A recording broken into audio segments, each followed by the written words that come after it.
Drones, drones, drones. There's so many drones to choose from, but which one should you buy in 2022?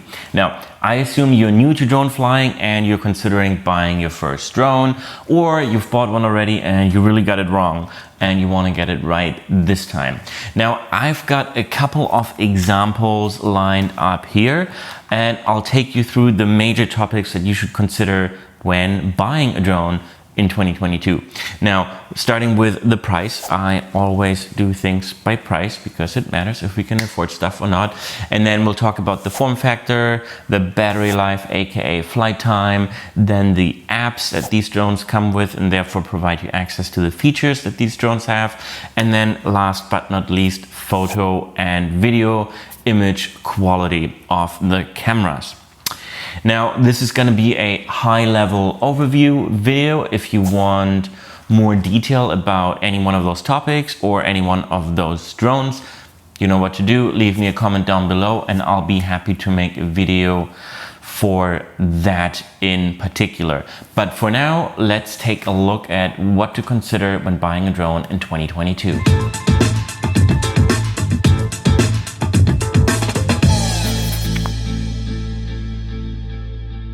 Hi guys, it's Dan here from You Rock with Drone. Thanks for checking out my channel. If you want to learn more about drone flying, consider subscribing to the channel. But for now, let's figure out which drones to buy in the first place.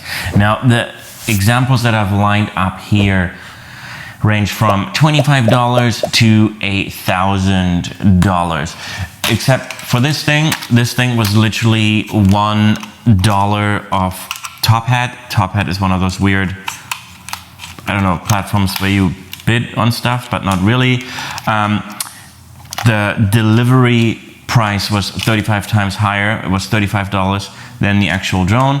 I've never gotten this thing to fly. It's utter garbage. So if you ever come across a drone where the delivery price is exponentially higher than the actual price of the drone, it's probably garbage.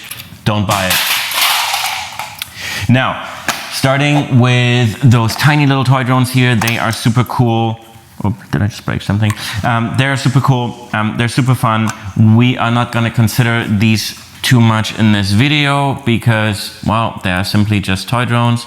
And yes, I did break something. Never mind. They are just toy drones, but I would highly recommend you to get one of those just because they're super fun to fly. They're just super fun. They're much more difficult to fly than any of these bigger ones, but they're just fun, and you should have one, and they're only $20 or so on Amazon. Of course, just like for this and for the other ones, links are down below in the description.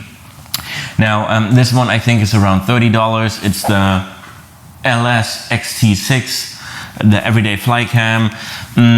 I would put this more into the toy category. It comes with a controller, which is kind of cool, but runs on batteries. Yeah, I mean, they all run on batteries, but like, you know, normal AA batteries. So, toy. The DJI Tello costs $100, I believe. Has a 720p camera. Again, nothing you would use to like take proper photos or videos with, but it comes with an app, and you actually really need the app because it doesn't come with a controller. So you fly the drone with the app, and I have to say it works really well, and it's quite fun to fly. The drone like hovers by itself, so it makes it a little bit easier to fly than those super tiny toy drones here, but again, still toy drone category. Now we're getting into the more expensive range. This is the Bwine F7, runs at $445 on Amazon, though it always comes with a $90 coupon. I don't really know what that is about, but that makes it $365 or $55.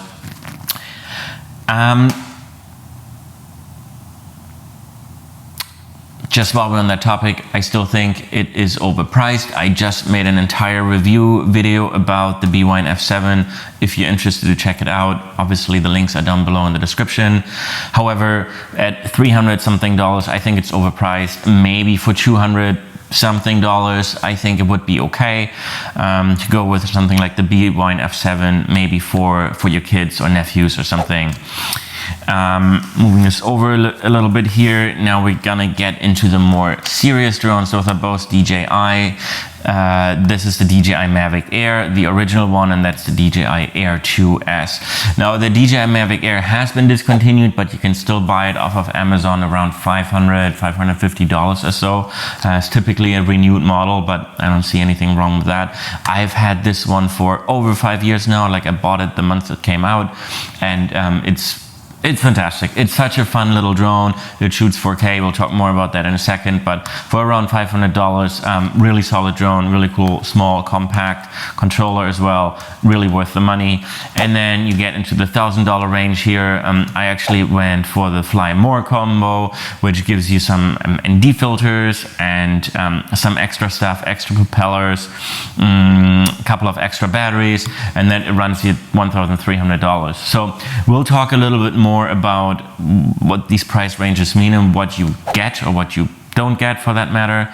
But yeah, this is what we have on price for these different models. All right, next up is flight time, aka battery life. So again, we are going to be pretty much skipping over the toy drone section here. I think this is like 3 to 5 minutes, 7 minutes. I think you get a solid 11 minutes. Maybe it's also only 9 minutes out of the DJI Tello. Again, they're toy drones, they're fun to fly, but I mean, it's nothing serious. I'm assuming that you're looking for a little bit more of a real outside, let's take some photos kind of drone flying situation. Now, the Bwine F7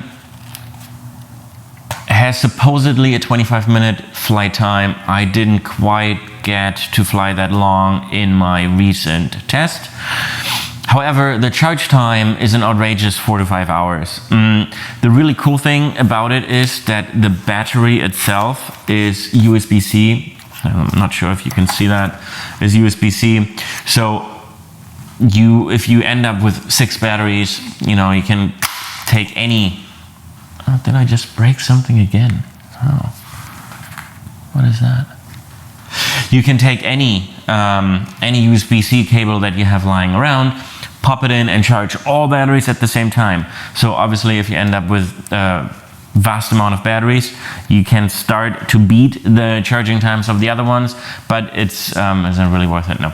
So the DJI MAVIC Air has tiny, cute little batteries. They don't really weigh a lot. They're pretty cheap too. The batteries themselves are, I think, around $50, and they charge within an hour. I want to say even slightly less, and you get a solid 21 minutes out of it. On the DJI MAVIC Air 2, as well as the DJI Air 2S. I'm going to mention this now. The MAVIC Air 2 is probably something you're going to come across in your drone search. It looks exactly like this one, only that the camera is a little bit smaller on the DJI MAVIC Air 2, and it doesn't have the 2 sensors up top, but therefore only also costs $200 less, so $799 versus $999. But for me, and we'll talk about cameras a little bit more, the camera is worth the $200 upgrade. However, on both of those drones, the flight time is 34 minutes. And I would say the charge time is a little bit more than an hour and a half. Now, you never really get the true 34 minutes just because the way these drones are designed, or at least the better ones, the moment you hit like 92% of your battery exhaustion, they will just start to land. You can still steer against that, but like they will just start to land because it's a safety thing, right? So you never, yes, they could technically stay in the air for 34 minutes, I suppose, but like after around 31, 32 minutes, like it's really time to land. So keep that in mind. But yeah, this is really solid, and for me, it makes a tremendous difference, especially when you're a new drone beginner. If you have like your 19 to 20 minutes here, and you know, you get up in the air, and the first couple of minutes you maybe fiddle around with the settings, and then you really take off and like explore the area a little bit. Like that time flies by so quickly, no pun intended. You kind of stressed out a little bit the whole time you're up in the air, because the battery life just drains so quickly. With this one, you have a solid 30 minutes. You can really take your time. You can really just hover a little bit, figure out your settings, figure out your exposure, try to find where all the different settings are in the menu, because some of the menu items only show up when the drone is up in the air, so you can't even practice at home in your living room. Like, you have to be outside and the drone has to be hovering at least like a meter or so above the ground for some of the menu items to show up.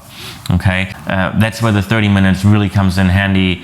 Makes a big difference, especially for beginners, because it makes you less stressed out and it gives you a little bit more time to truly focus and learn whatever it is you want to learn and enjoy the flight experience. Now let's talk about features and the apps. So again, we're pretty much going to skip over the toy drones. I mean, this one is so tiny. It does come with a little controller in here. I'll show you real quick, because controllers, I feel like, are fun.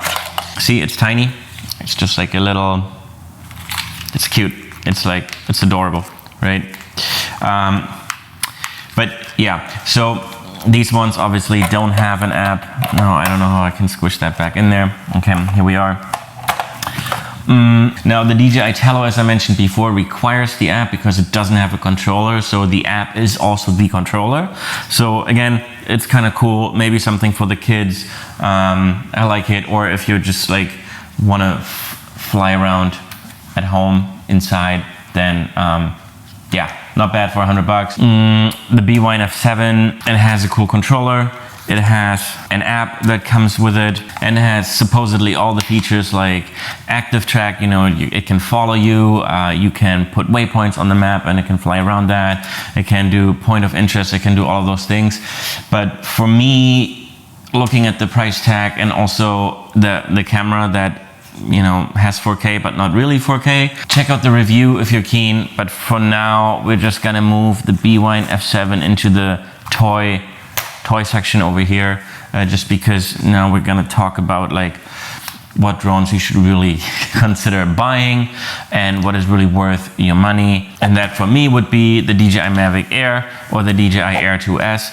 Again, imagine the DJI MAVIC Air 2 is here as well, which is $200 cheaper. Looks exactly the same. For the DJI MAVIC Air, you can also compare it to the DJI Mini, the DJI Mini 2, or the DJI SE. Now, with the DJI Mini and the DJI SE, they don't have 4K, but we'll talk about photo and image quality in just a second. The DJI MAVIC Air comes with the DJI 4Go app. Now, that's the same app that the bigger, more professional drones have. I'm sure you've heard of them, the DJI Phantom series, like the DJI Phantom 3 Professional, Phantom 3 Advanced, Phantom 4, Phantom 4 Pro. Those are, they kind of like have this form factor, but like twice the size, and they are much more expensive, but since they are bigger, they can carry a bigger camera and therefore a better camera. But yeah, those drones existed before the MAVIC Air series or the MAVIC Air 2 and MAVIC Mini and all of that stuff. So they have the original DJI 4Go app, which in my opinion is geared a little bit more toward professionals. All the settings are pretty much exposed on the screen, so it can be a little bit intimidating. With the MAVIC Mini, Mini 2, Mini SE, Air 2S, DJI MAVIC Air 2, they all use the DJI Fly app. Now, the DJI Fly app started off really minimalistic, where in my opinion it was a little bit geared toward beginners. Right, you just open up the app, there's your record button, maybe you can change the video resolution and it tells you your connection. And that was about it. But since those first came out, those drones have drastically improved. So now they have like obstacle detection, now they have really good cameras, like 5.4K. I'm telling you, we're gonna talk about video quality in just a second. But because they have all of these features now, like they have, as I said, obstacle detection, they have point of interest, they have active track 3.0, they have lots of different intelligent flight modes. So they have all of this stuff, so they have to put it somewhere in the app. So it now also surfaces towards like the main screen. So there you can do your exposure compensation, you can change your video resolution, you can switch between RAW photos and JPEG photos, and you can do all of these things pretty much on the main screen, which makes sense because, I mean, they have so many features these days, they need to put them somewhere, right? And that's totally fine. It's just today in 2022, I would say, don't worry about the app anymore. I mean, they're constantly getting updated, they're constantly getting new features. Some buttons might move around here and there. They both give you access to all the different features that these drones have, and they have a plethora of them. Okay, and since we're on the topic of features, with both of these drones, they have these intelligent flight modes that I just mentioned. So basically, you don't even have to learn to fly your drone that much. You can simply like draw a rectangle around yourself and it will just fly around you and, you know, create a couple of cool shots. With this one, you just have to do all these individual shots one after another. So again, with the MAVIC Air, you would have to draw the rectangle around yourself and then do the zipline mode where it just flies away but just keeps you in the center, or where it flies around you, or where it does like a boomerang shot. Like I have a bunch of different videos on my channel where I explain how these work with the DJI MAVIC Air period. If you're interested, check out those videos.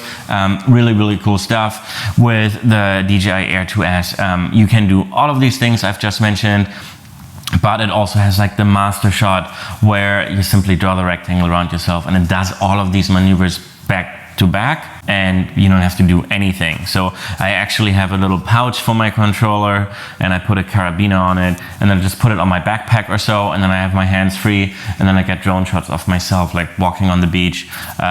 Really cool. I don't have to do anything at all. Like you simply don't even have to fly the drone, and the drone also compiles the video while it's still up in the air and adds some music. So by the time you land, you have an Instagram worthy 1-minute video with a bunch of different cool shots of yourself in whatever location you're in. So really awesome, bunch of features, highly recommended. And the difference between those ones and whatever we have over here, they work. They just really work. You just take off, you select the subject, yourself, a boat, a car, whatever it is, boom, it works. It's beautiful, so much fun. Now, image and video quality. Again, toy drones, and sadly, the $445 Bwine F7 falls into that category for me because yes, it says 4K on the box, but 4K at 15 frames per second does not help anyone. So we're not gonna talk about that. We are going to talk about drones that can actually take really cool photos and really cool videos. Now, the DJI MAVIC Air shoots 4K at 30 frames per second. It has a 2/3 CMOS sensor, shoots 12 megapixel photos. It can record 1080p and HD. Let's forget about HD. It can record 1080p up to 120 frames per second, which is very impressive for the fact that it's 5 years old. And it can even record 2.7K at 60 frames per second. So really solid. You can't really compare it to like the DJI Mini or the DJI Mini SE because they don't even do 4K period. Now the DJI Mini 2 does 4K, I believe also at 30 frames per second. But this one, in terms of camera quality, you really can't beat it. I mean, for the $500 price tag, this is top notch. Really awesome. Then you have the DJI Air 2S here. I mean, this thing is a beast. It has a 5.4K camera there, so it shoots 5.4K at 30 frames per second. It shoots 4K at 60 frames per second. It has a 1-inch CMOS sensor, so you can shoot 20 megapixel photos, and yeah, they're amazing. They're absolutely amazing. Both have a panorama photo mode, by the way. I do have to say the panorama photo mode on this works a little bit better because two things. You get the individual photos of the panorama, so in case the stitching doesn't quite work, You can always stitch it with Photoshop or whatever tool you're using at home in post, but the stitching works really well. So you typically don't really have to do that. I mean, it then gives you one largely stitched JPEG. If you wanted the higher quality, you can still stitch it yourself because it also gives you the RAWs. With this one, if I remember correctly, you don't get the individual photos of the panorama, and the stitching doesn't quite work so well. So if it's like a windy situation, you're trying to do a panorama, it's probably not stitched together perfectly well, and then you can't recover it because you don't get the original photos. But overall, yeah, the image quality on the Air 2S is a stunner. The DJI MAVIC Air 2 is something you might come across, has a 48 megapixel sensor, but don't be fooled by that. It's actually a 12 megapixel sensor, just like the MAVIC Air 2, just like the MAVIC Air, sorry. But what they do is like I don't want to go too long on this, but they split each pixel in 4, and therefore 12 times 4 is 48, so you get 48 megapixels, but hardware is hardware, right? Which can't be changed. So if you have a 12 megapixel sensor, you get 12 megapixel photos, right? Kind of. So anyway, the DJI Air 2S, really, really impressive image quality. I would say, like, if you just want to have some fun and fly drones around, yeah, with this one you can record something, sure, maybe even good enough to post on Instagram. Not sure. But once you get into these levels here, you could even take it further and try to make some money with your drone. Definitely with this one. But I mean, I have made money with this. I have taken this onto sailboat charters and made a little trailer for them. And I think if you want to make a video for your local tiki bar or for your local go-kart track, the MAVIC Air will definitely do the job and can give you high quality photos and videos that you can turn into a little business trailer, and that'll be definitely good enough. Of course, that might not cut it for Mercedes-Benz or Coca-Cola, but once you get into the DJI Air 2S and above, you get some serious stuff. I mean, you have an actual D-Log color profile, right? This one also has a flat color profile. Here it's called Cinelike D, but here it's an actual D-Log, so it's even more flat. You have an HLG mode, which is basically an HDR mode, where the camera records both highlights and shadows equally well exposed. So for scenes where you fly directly into the sun, you get a not overexposed sun, but you also still get a lot of detail, like in, I don't know, the forest in the foreground. So really, really cool. This one doesn't have that. As I mentioned before, once you go past the $500 price tag, it's really just a matter of like how much better the camera gets, right? Because the features are pretty much the same.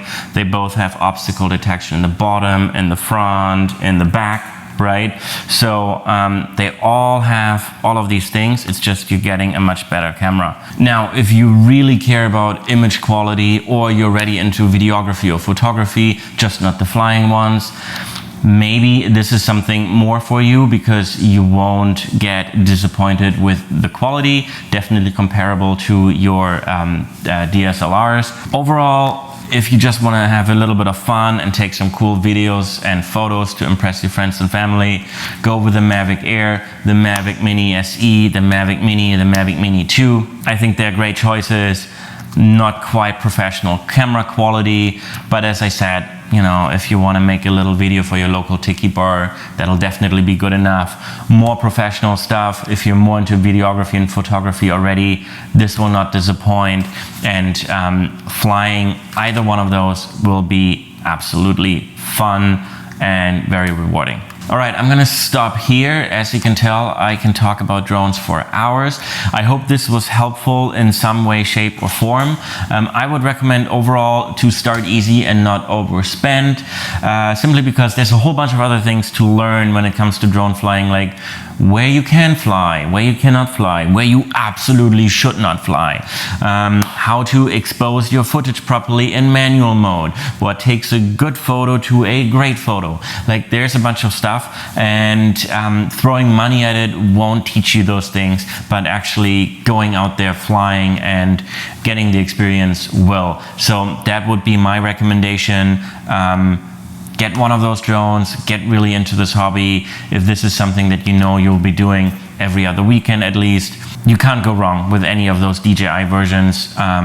They just work. It's as simple as that. It's kind of the Apple of drones. You get it out of the box, you charge the batteries, and you install the app, and it works, and you'll have fun, I promise you that. If you want to learn more about drone flying or what to do with the footage that you're recording with your drones, consider subscribing to the channel. I post a bunch of tutorials on like how to fly your drones or how to edit your videos, and also the occasional epic aerial films, how I call them. That's all you get here.